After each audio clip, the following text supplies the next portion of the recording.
Modul 6 pemrograman berorientasi objek. A. Pengenalan PBO. Pada dasarnya komputer merupakan alat untuk menyimpan dan memproses data. Komputer terdiri dari perangkat keras atau hardware dan perangkat lunak software. Perangkat keras merupakan perangkat yang terlihat secara fisik yang merupakan elemen penting komputer. Perangkat keras tidak dapat bekerja tanpa adanya perangkat lunak. Perangkat lunak menyediakan instruksi-instruksi yang digunakan untuk mengendalikan perangkat keras dan membuatnya melakukan suatu tugas penyelesaian masalah tertentu. Setiap programmer memiliki pendekatan atau cara yang berbeda untuk menulis instruksi-instruksi tersebut. Secara umum, terdapat 4 pendekatan pemrograman, yaitu prosedural atau imperatif, deklaratif, fungsional, dan berorientasi objek.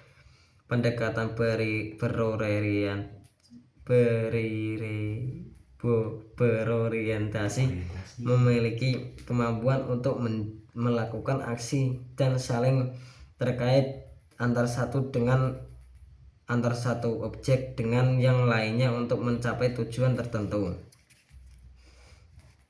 Pentingnya pemrograman berorientasi objek. Pemrograman berorientasi objek penting untuk dipelajari oleh pelajar pemrograman karena konsep pemrograman berorientasi objek menjadi konsep pemrograman modern sekarang ini. Berikut alasan lebih lanjut pentingnya mempelajari pemrograman berorientasi objek.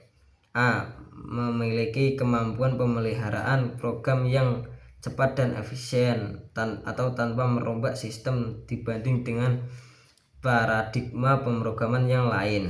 B. Mempercepat waktu pengembangan. C. Mendukung kerjasama tim saat memprogram. D. Mudah menerjemahkan dari model bisnis dalam model pemrograman. B. Penerapan kelas, objek, metode, dan PKG. Pemrograman berbasis objek atau PBO adalah pemrograman yang menggunakan konsep objek. Objek sendiri mewakili representasi entitas di dunia nyata, dapat diidentifikasi secara jelas.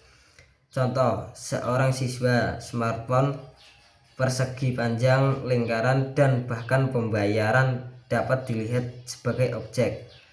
Objek memiliki identitas, status, dan perilaku yang unik. Kelas adalah blueprint, cetak biru atau kontrak yang menentukan apa yang akan menjadi bidang data. Dan metode objek. Objek adalah turunan dari kelas. Hubungan antara kelas dan objek dapat dianalogikan dengan hubungan antara resep bakso dan bakso. 1. Kelas. Kelas adalah cetak biru atau blueprint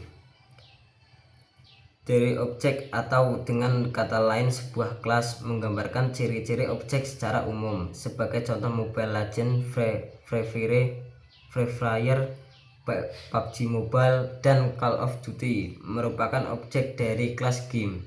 Mobile Legends dan objek lainnya juga memiliki kesamaan atribut, nama atau nama, genre, platform, tanggal rilis, developer atau publisher, dan metode untuk mengakses data pada atributnya, misal fungsi untuk memasukkan data nama.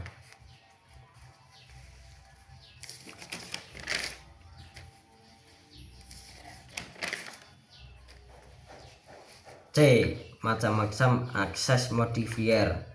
Akses modifier dalam pemrograman berorientasi objek adalah hak akses yang diberikan kepada variabel metode atau kelas untuk mengatur tingkat aksesibilitasnya.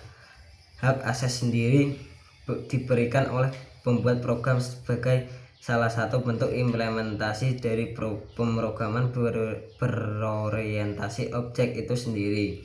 Akses modifier dapat membatasi resource mana saja yang dapat diakses oleh objek tertentu, turunannya ataupun oleh metode tertentu.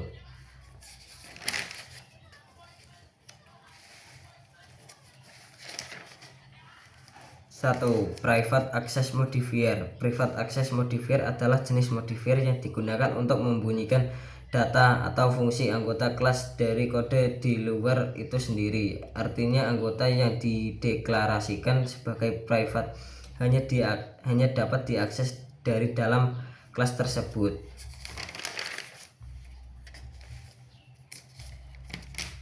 2.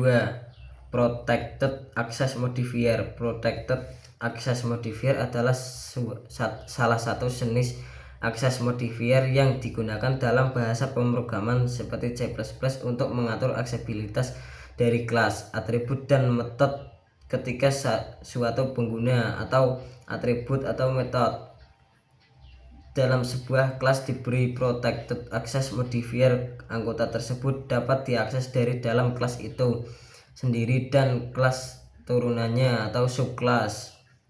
Protected access modifier memungkinkan kelas yang merupakan turunan dari kelas yang memiliki anggota dengan protected access modifier dapat dan memodifikasi anggota tersebut.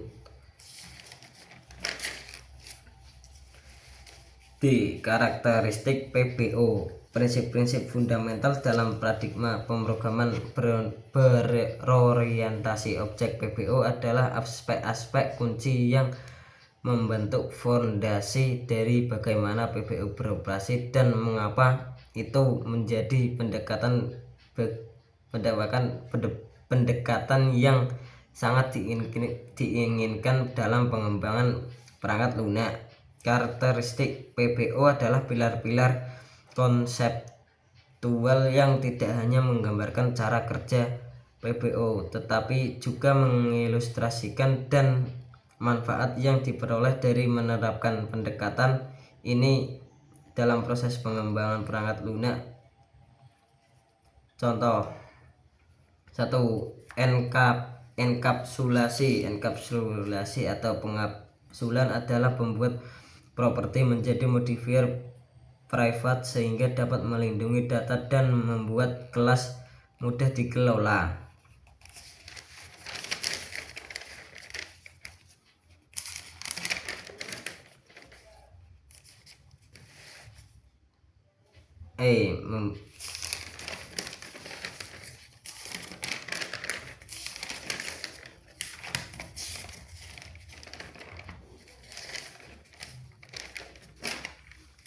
Membuat proyek sederhana. Pada aktivitas ini Anda akan belajar menerapkan konsep pemrograman berorientasi objek. Konsep pemrograman ini sangat dibutuhkan di dunia pemrograman karena kebanyakan proyek pemrograman menggunakan konsep ini. Pada kegiatan ini membuat proyek kalkulator sederhana yang memberikan pilihan untuk melakukan penjumlahan, pengurangan, perkalian, dan pembagian. Pengguna diminta untuk memasukkan pilihannya akan menggunakan kalkulator untuk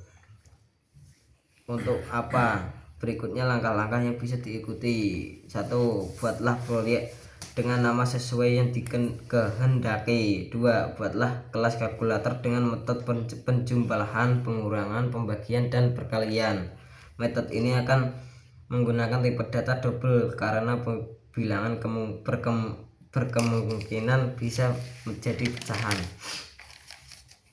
3. Selanjutnya membuat parameter di dalam metode dan mengembalikan nilainya dengan perintah return. Pada pembagian akan dapat struktur pencabangan yang jika nilai 0 akan mengembalikan pesan tidak bolehnya pembagian dengan angka 0. 4. Selanjutnya membuat fungsi main yang akan dieksekusi programnya. 5. Buatlah objek kalkulator dari kelas kalkulator. Sekian dari saya, terima kasih. Wassalamualaikum warahmatullahi wabarakatuh.